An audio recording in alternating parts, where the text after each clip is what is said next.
Então, eu vou tomar aqui uma lição do professor Marcos sobre dois autores que eu estou lendo. Essa lição não será propriamente desses dois autores, mas sobre o que eles trataram. E a primeira parte vai se dirigir ao Heidegger, que é um autor que eu estou lendo, especificamente Ser e Tempo. E em certo momento de Ser e Tempo, Heidegger usa uma definição para o termo aletheia como desvelamento. Vejam, esse é um termo muito importante que o Heidegger vai usar em toda a obra dele. Aletheia, verdade como desvelamento. Então isso aparece na origem da obra de arte e tudo mais. Mas fato é que aletheia não significa propriamente desvelamento. Isso é uma atribuição do próprio Heidegger ao termo, que não condiz com a essência da palavra, certo? Então a pergunta aqui para o professor Marco é a definição do termo aletheia, não como desvelamento, mas como a sua origem real, que tem a ver com o esquecimento, ou não esquecimento, porque aletheia vem do rio Lete, né, grego. Então eu queria primeiro tomar essa lição do professor Marco sobre a definição de aletheia e a definição de verdade. Muito bem. Respondendo aqui ao meu caro Caleb, Heidegger é um autor muito importante para a filosofia do século XX, na primeira metade, e muito influente também, não apenas no Ocidente, mas até mesmo no mundo persa, né? No Irã, em muitas regiões de influência de tipo nacionalistas, né? Desde a descolonização, da retirada das forças britânicas e francesas ali no Oriente Médio, o ministros do Irã já foram tradutores de Heidegger para o persa e para o árabe. Então a gente está falando aqui de um autor muito importante mesmo, né? Tem pessoas que se dedicaram a vida toda para estudar, principalmente essa obra aí, do Ser e do Tempo. E a primeira parte é ser e tempo, a segunda parte é a inversão tempo e ser. Isso, isso. Veja, Lécia, o Léter, o rio, trata da. Tem a mesma etimologia de letal, mortal. Então tem algo a ver com o rio do esquecimento e da morte. Código, símbolo, nesse sentido de esquecimento. O outro rio é o da memória, ou do renascimento, ou do retorno, ou da busca pela interioridade ou pela integralidade. Heidegger quis dar procurou dar uma interpretação que se encaixasse com a totalidade do seu esquema gnoseológico, de buscar uma genealogia das ideias que fosse compatível com um certo alinhamento com alguma tradição. Então, seguramente ele defende que, a despeito do que ele fala sobre o desenraizamento das comunidades europeias, a pestes, a industrialização, a fome e o processo brutal de modernização e industrialização a qual a unificação alemã produziu,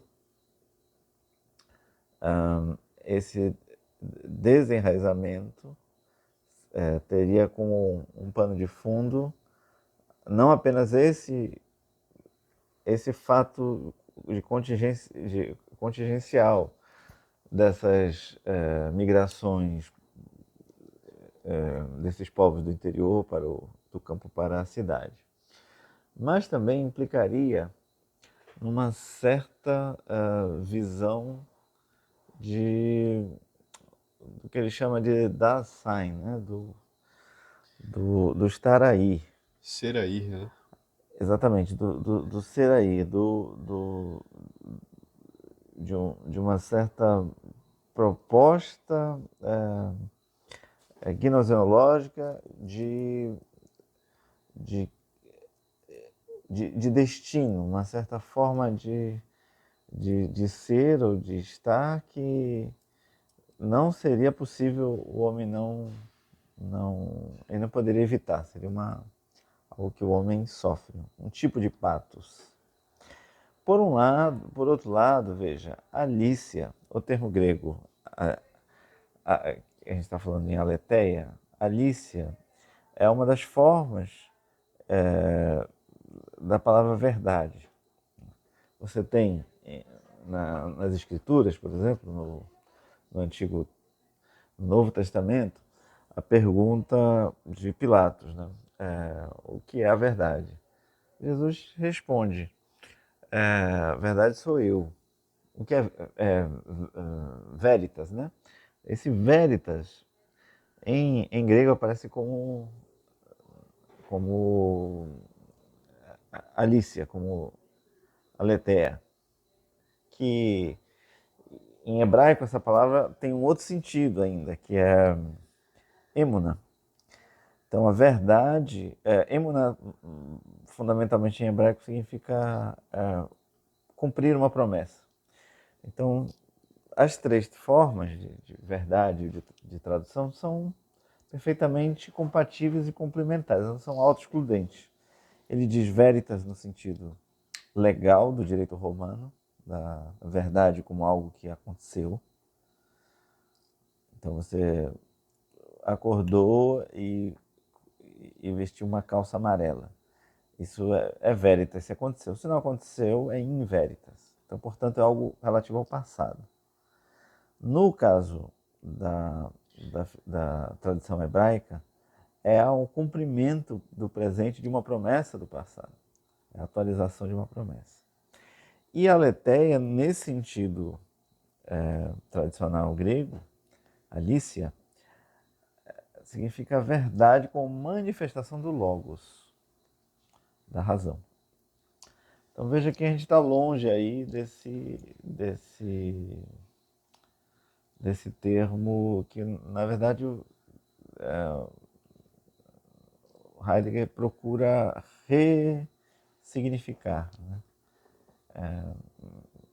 Um dos problemas aí é ele apresentar isso como se fosse um certo tipo de ortodoxia, uma visão devidamente aceita pelos principais intérpretes, como se não Na verdade, ele fosse... quer ressignificar toda a filosofia, né, a partir do termo. Então, olha só, esse é o sentido real que os antigos filósofos usavam quando falavam desse termo, né? Isso aí.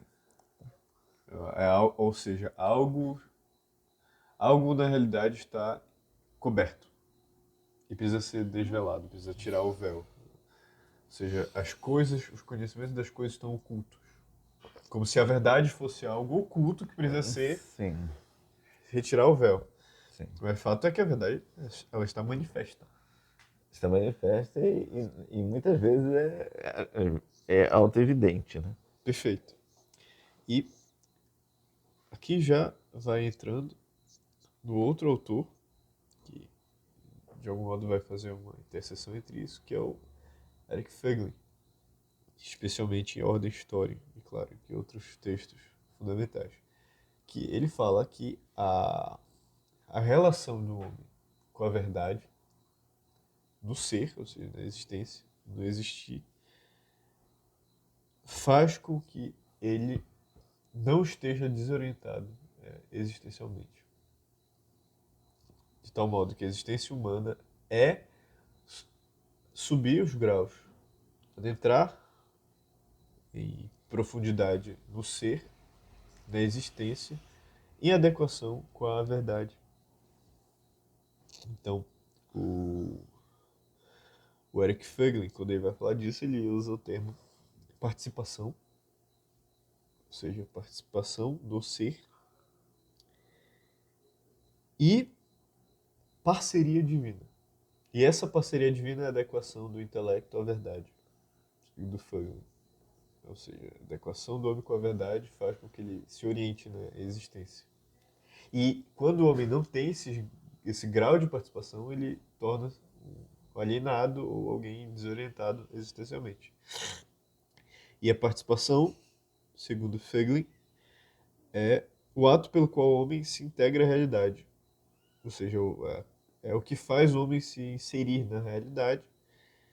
E a realidade em si, longe de ser um dado isolado, ela se revela como uma comunidade que transcende a individualidade atomizada, porque justamente nela cada homem ocupa um papel pessoal específico, um lugar concreto, né, e um papel singular. E de algum modo na minha leitura do Fögling, eu acabei vendo que essa participação que ele usa em um sentido mais elevado, né, porque existia participar do ser, segundo Fögling. Você existe, você já está participando do ser. Mas e essa participação num grau mais elevado, ela é quando o homem toma parte na luta ascética de se relacionar com a verdade, subindo nos graus de participação do ser. Então, ou seja, ele percebe que já participa do ser por existir, mas ele precisa se sacrificar para participar mais. E assim ele vai subindo nos degraus da participação. Ou seja, eu estou usando esses dois autores, Heidegger e o, e o Fögling, não necessariamente para pensar segundo as cadências desses autores, mas a partir das reflexões dele, ouvir a tua reflexão filosófica. Aqui no caso é sobre a participação. A participação do homem e a relação da participação com a verdade e com a orientação ou a desorientação existencial. Uhum. Certo?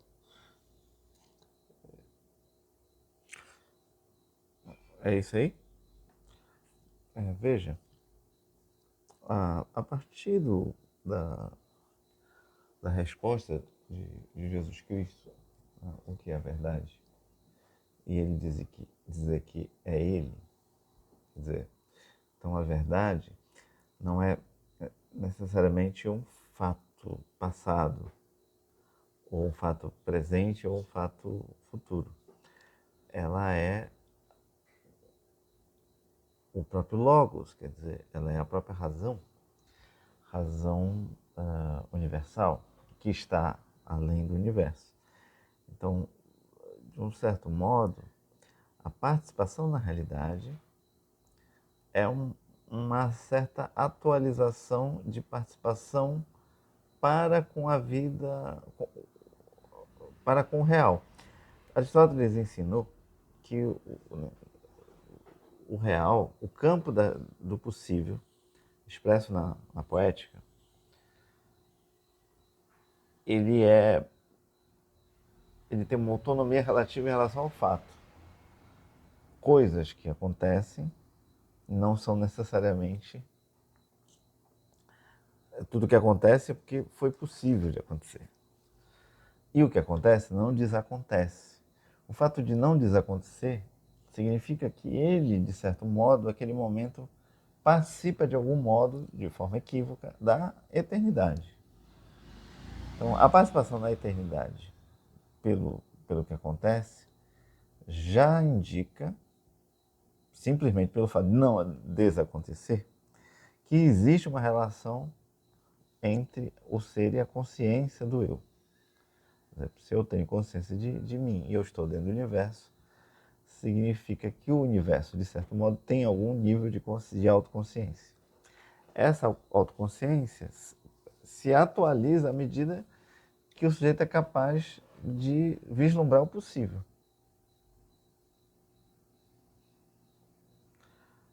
Existe aquela célebre anedota, conta sobre São Tomás, que certa vez ele estava lá meditando aquelas coisas todas, né, as alturas da inteligência humana, e os monges lá foram fazer uma brincadeira.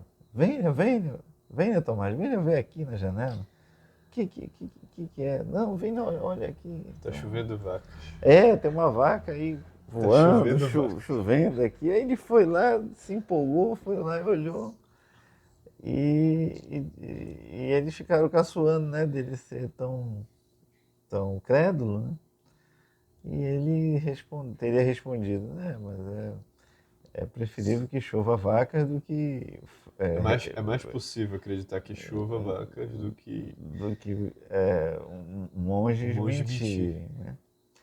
Então veja, o, o campo do possível, ele, ele de um certo modo, ele dialoga com o plano da realidade. Mas nem tudo que é real é tangível.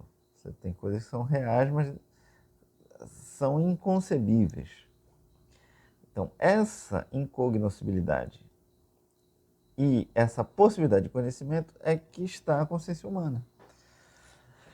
Aquilo que Hegel chamou de astúcia da razão. Você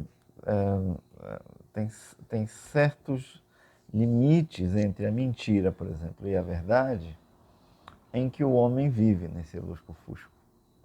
Então, de fato, a realidade e a participação nela, de certo modo, amplia essa participação de autoconsciência do ser e no ser. Então, você precisa explorar esses aspectos imagéticos, poéticos, simbólicos, e articulá-los com os acontecimentos.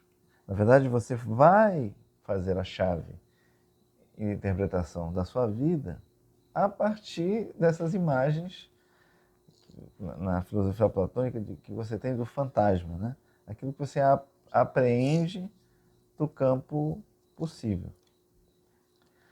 Então, quando você tem esse processo de abrangência e de autoconsciência, você se abre para ter você abre o campo de possibilidade de participação. Participação quer dizer ser um comum com a ação, quer dizer, ter um par, ter um parceiro, ter uma amizade com. E quem é esse outro? Senão é o ser. Quer dizer, é a própria estrutura da realidade que você está participando ou não. Por exemplo, esse escalonamento, né, os vegetais, as outras formas de vida, vegetais e animais, eles têm determinados tipos de participação. Uma participação mais limitada em relação ao animal, o vegetal em relação ao animal. E o animal em relação a nós. Mas na nossa vida humana também tem um escalonamento. Tem pessoas que têm uma vida mais próxima do vegetal, outros têm uma vida mais próxima do animal. E outros mais próximas, mais perfeitas, no sentido de completas. Né? Perfeição é um análogo, é um outro jeito de dizer que é completo. Então, de certo modo, a consciência se atualiza pelo processo de adequação entre as coisas que acontecem e o repertório imagético que você tem. É basicamente isso. Perfeito, perfeito. E só para adentrar um pouco mais, voltando ao Feiglin, que o Feiglin ele define o ser como algo que não se reduz a uma mera abstração metafísica, mas que se apresenta ao homem como uma realidade divina que engendra a própria existência humana e a existência das coisas. Então, o homem ele encontra nessa existência a sua raiz ontológica, pois o ser em sua plenitude abarca não apenas a realidade imanente, mas também a dimensão transcendente, incluindo a própria concepção de Deus. Seja ele até mesmo concebido como algo pessoal ou algo impessoal. Então, Feiglin, claro, como um autor cristão, a gente entende o que ele está dizendo, mas ele não coloca termos propriamente a esse ser em ato puro, né? Então, quando o Feiglin usa o ser, ele não usa o ser sendo o Deus, mas o escopo total da existência onde cabe a Deus, né?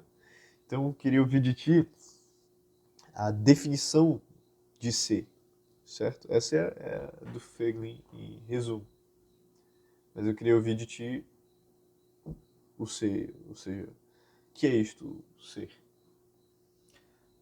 Pois é, Que é uma grande pergunta da é filosofia. a grande pergunta filosófica. Veja, você pode tratar por duas vias. Uma apofática e uma via afirmativa. Pela via afirmativa, você tem certos atributos que a teologia já colocou, e a metafísica também. E a metafísica também, a teologia, por exemplo, de São Tomás, trabalha com as categorias negativas de Deus, o que Deus não é. Então, na própria revelação, Deus fala que ele é o que ele é. Eu sou, eu sou. Então, ele é, num certo sentido, do abarcamento integral da realidade, da estrutura real. E a Ou superação, seja, não é a realidade que abarca Deus, mas Deus abarca a realidade. isso, ele abarca e a transcende.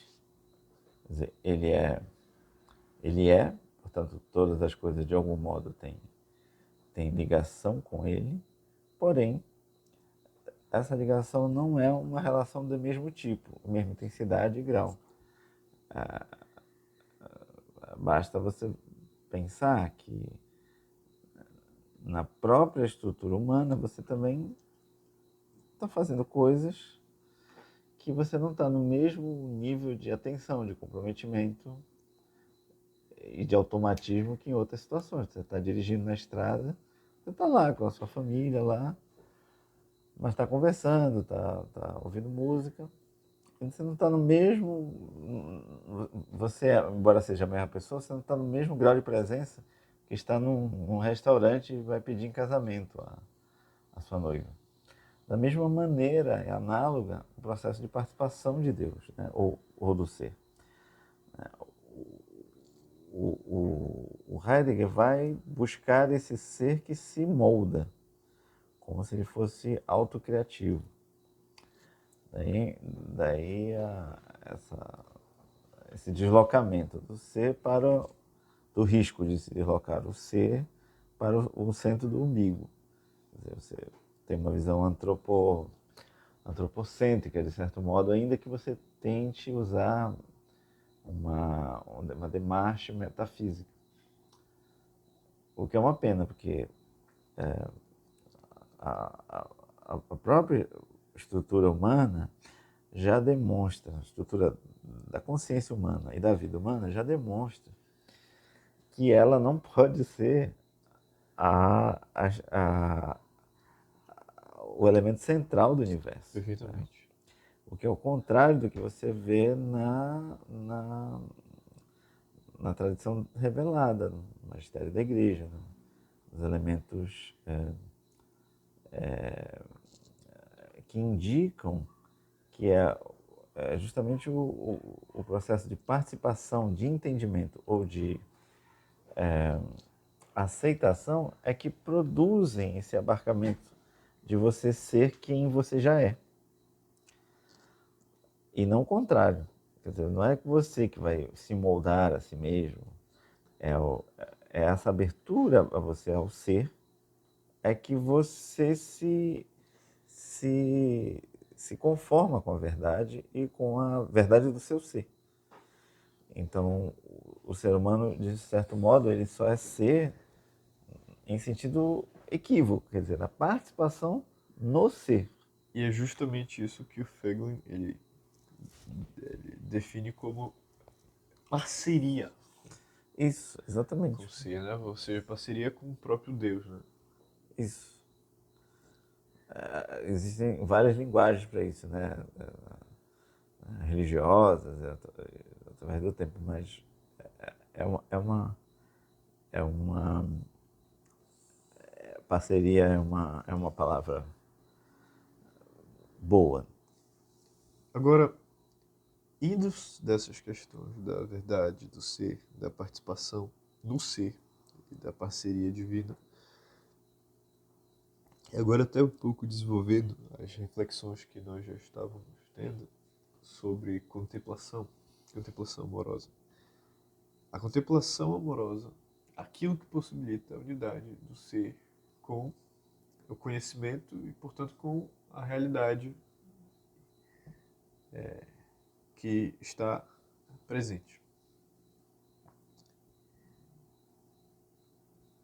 Sendo assim, a contemplação amorosa é o que possibilita ter essa relação com o ser que caminha para a parceria. Claro. Agora, a questão é como se faz a contemplação amorosa das coisas? Como, ao contemplá-las, passo a amá-las? E como vê-las de modo amável? Que é claro, o exercício da filosofia é fazer isto, ou Sim. buscar fazer isto. Então, todo aquele que está a caminho da sabedoria, ele se depara com essa relação entre o conhecer, contemplar e o amar diariamente. Só que não é tão fácil fazer isso. Até já entro em um pouco de diálogo com Heidegger também, porque, embora a obra mais comentada dele é O Ser e Tempo, e geralmente quando alguém vai dialogar com Heidegger, dialoga com Ser e Tempo e tudo mais, com a fase que chamam de primeiro Heidegger. Eu, por outro lado, ao lê-lo, e eu iniciei a leitura de Heidegger por causa do Benedito Nunes, que é uma grande referência para Benedito Nunes, e eu queria me aprofundar neste autor paraense, e logo eu deveria também me aprofundar nas suas maiores referências. O Heidegger é uma delas. Mas eu acabei me conversando mais com o segundo Heidegger, que é o Heidegger que ele faz essa transição, né, do analítico para o poético. Então é quando ele vai tratar do Hölderlin, a essência da poesia, a origem da obra de arte, esses textos. E especificamente eu comecei a meditar mais, não sobre o Ser e Tempo, que eu estou lendo, tomando notas e entendendo o que está acontecendo ali, mas com textos muito pequenos dele, simples, que é o caminho do campo e e a mensagem dele do porquê que ele não sai da província. E eu vejo que isso são ideias centrais no Heidegger, porque ele tem essa mentalidade camponesa do mato, de que a natureza, de que a aldeia, de que a província, ela faz com que o homem tenha um contato maior com a realidade. Portanto, que ele passa a ter uma, uma tendência a ter uma contemplação mais amorosa do real, que a cidade é alienante. As coisas que estão em volta da cidade, o marca-passo da cidade, a quebra da liturgia. Então tem uma imagem muito clara no Heidegger, que é a imagem do sino da igreja. O pai dele fazia sinos, tudo mais. Isso é descrito nesse livro O Caminho do Campo, que tem um pouco de memória pessoal e tudo. Porque o sino da igreja é o centro litúrgico, ele dá o tom do tempo e do compasso do coração dos habitantes. E na cidade isso não é possível, porque a gente já não ouve mais o sino da igreja, as coisas são multipolares, vocês têm milhares de caminhos, tem milhares de narrativas, e todas essas narrativas se confundem entre si, deixando o homem disperso e desorientado. Então, se por Feiglin, o homem precisa ter uma orientação, ou seja, ele precisa colocar-se diante do ser e participar dele, subir em graus de participação e ter uma parceria com o ser. O Heidegger, ele acredita que é muito difícil fazer isso na cidade. E que o contato do homem com a natureza, mas também especificamente com o campo, com o recolhimento. Esse processo de recolher-se, de êntase, né, de mergulho à vida interior, seria mais propenso no silêncio do que na confusão da polis, da confusão desse mundo. E é por isso que o Heidegger ele se abrigava numa montanha que ficava na Floresta Negra, que é o termo que deram a floresta, ele ficava ali sozinho, contemplando uma fonte de água, que também já remonta à influência de Heráclito e tudo mais. Então o Heidegger tem essa ideia de que a, a, esse caminho de afastamento da civilização moderna faz com que o homem esteja mais disponível para a contemplação amorosa. E eu quero saber até que ponto isso é real, até que ponto isso é verdadeiro. E até que ponto isso não é uma romantização do Heidegger, do campo, por ele ser camponês. E já também indo para a pergunta como subir nesses graus de participação no ser a partir da contemplação amorosa, que é o objeto da filosofia. Certo? Veja, o Hölderlin é um tipo de poeta profeta, assim, um desses que aconteceram no romantismo alemão. Assim, ele abre certas possibilidades, algumas malucas e outras que vão se consolidar, que vão se concretizar com a unificação alemã. Então, Heidegger, de certo modo, está compreendendo esse ciclo, né, do Sturm und Drang, do romantismo, e esse desdobramento, Schopenhauer, Nietzsche e ele mesmo. Então, tem elementos ali de esforço de fazer uma superação dialética. E você tem razão, essa segunda fase dele é muito interessante sobre o aspecto da estética e Esse livro, Origem da Obra de Arte, é muito notável. muito, Eu achei um livro interessantíssimo. muita coisa lá serve muito. Tanto é que o Benedito Nunes é o grande esteta brasileiro, o grande, não só intérprete de Heidegger, mas um grande comentarista de Heidegger, mas um grande comentarista sobre obra de arte, sobre poesia. Mas veja, é verdade que você, fora da confusão da urbe, você pode ter uma outra órbita, né? Então você pode ver o que está acontecendo. Mas, ao mesmo tempo, Heidegger, como outros na filosofia alemã, tem certos elementos de inspiração pauperista. Essa noção da cidade, parece muito no romantismo, Cidade das Serras, do Eça de Queiroz, esse conflito da cidade identificada com a Babilônia o campo com um certo tipo de retorno idílico ou de utopia, do novo Éden. Tirando essas considerações, a gente pode perceber aos fatos, por exemplo, o povo da revolta da Vendéia, na Revolução Francesa, eles moravam no campo. De certa maneira, de fato, eles se relativamente blindaram em relação aos acontecimentos de Paris. Mas não foi o fato deles morarem no campo que impediu da confusão chegar até eles. Então, o filósofo ou a pessoa que ama a sabedoria, convém que ela esteja preparada para as duas realidades. Claro que o campo oferece, dependendo do campo, oferece algum tipo de vantagem, mas morar na cidade também. talvez não as mesmas, mas também.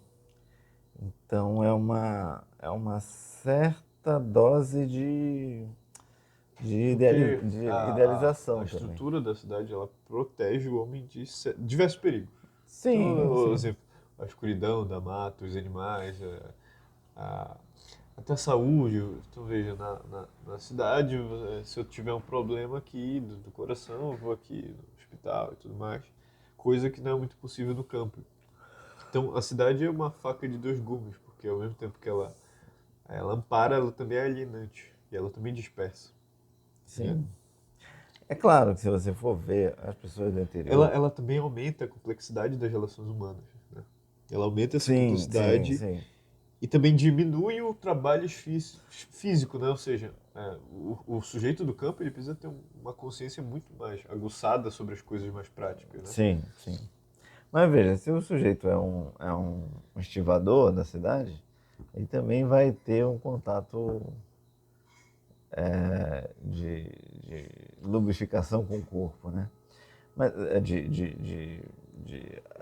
atividade laboral e corporal. Mas veja, o caso do campo, é claro que tem essa vantagem do ponto de vista de você ter esse contato com o cosmos mais diretamente, você saber que a posição da Lua ali te ajuda para certas doenças. Você acaba também percebendo mais o tempo, a mudança do tempo. Você também percebe mais, você passa a ter, por causa ou seja, tem menos dispersão. Você acaba notando também coisas que na cidade são imperceptíveis, como o cheiro das coisas, Sim, o cheiro do vento, o cheiro da relva. sim, quando vai chover, quando não vai, a direção do vento.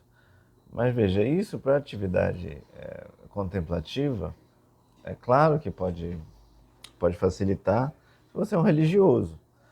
Mas para um filósofo, não é uma pré-condição. Né? Isso daí é uma, uma coisa que não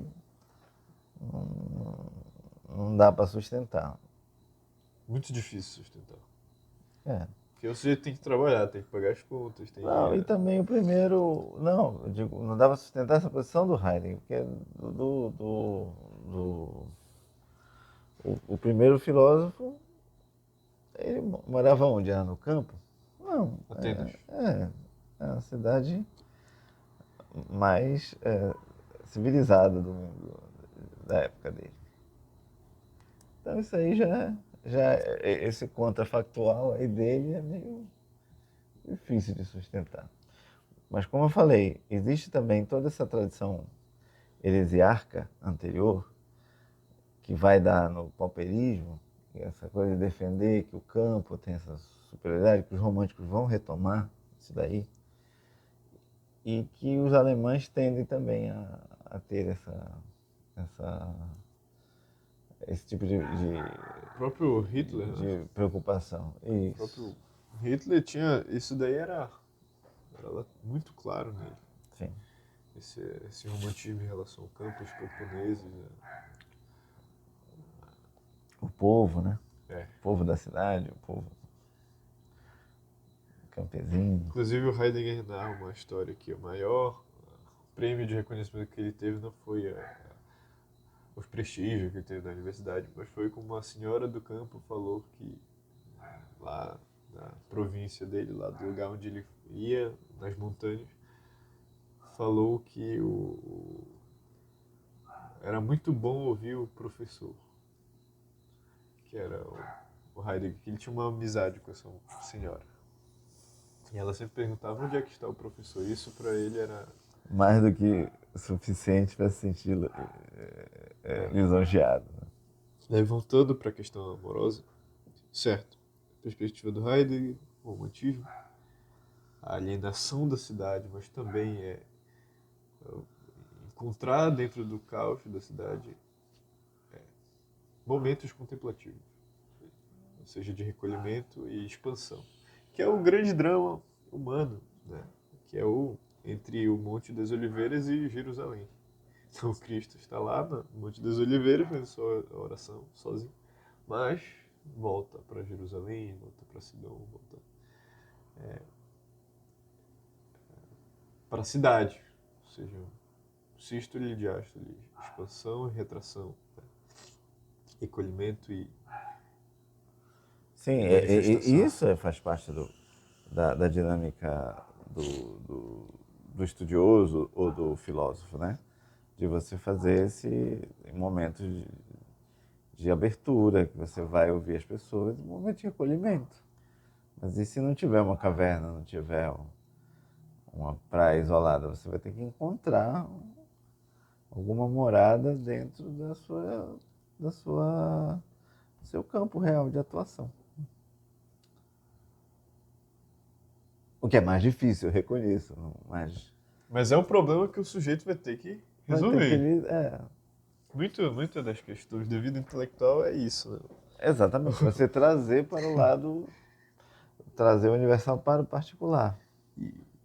Porque é uma busca existencial, né? Exatamente. Então, enquanto não se compreender que a busca pela sabedoria ela é pessoal e existencial, e de que E intransferível, é né? intransferível, é um peso seu, você vai ter que resolver essas questões, né? É claro que existem os mestres, os interlocutores, Sim. mas eles não podem fazer o Sim, percurso por você. exatamente. Eles são como uma placa de trânsito que te orienta, mas você pode não obedecer a placa. Isso ficou muito claro na vida do Sócrates, porque teve vários alunos. Nenhum prestou pra nada, só um que prestou. Sim, O Alcibíades era discípulo de Sócrates. O Apolodoro, o Aristodemo, que no banquete Platão faz uma sátira deles, como um é o discípulo que ninguém presta, só o Sócrates que presta, e o outro é um imitador barato, que se contenta em ficar imitando. E o Platão é aquele que o reinventa, sim, que o reproduz como herói, né? Como sim, um tipo de Aquiles, só que um tipo muito diferente. sim, É o exatamente. novo herói. Ou seja, a melhor forma de honrar o mestre era reproduzi-lo no trabalho intelectual que é seu, não em imitá-lo e nem Sim, em, em idolatrá-lo, né? sim. Isso faz parte do processo de amadurecimento, né? Você pode começar imitando como artista ou artesão, mas a sabedoria é um outro nível, né? Intransferível. Então, acho que aqui a gente já encerra, né, Sim, sim. nosso diálogo. Muito obrigado Eu que por, agradeço. por esta lição. E espero também que eu creio que isso vai ser publicado. Então, eu espero que isso possa fazer a diferença ou contribuir a, com a vida intelectual, com a vida interior dos ouvintes. É isto. Tomara, né? Oxalá seja assim. Até mais. Até.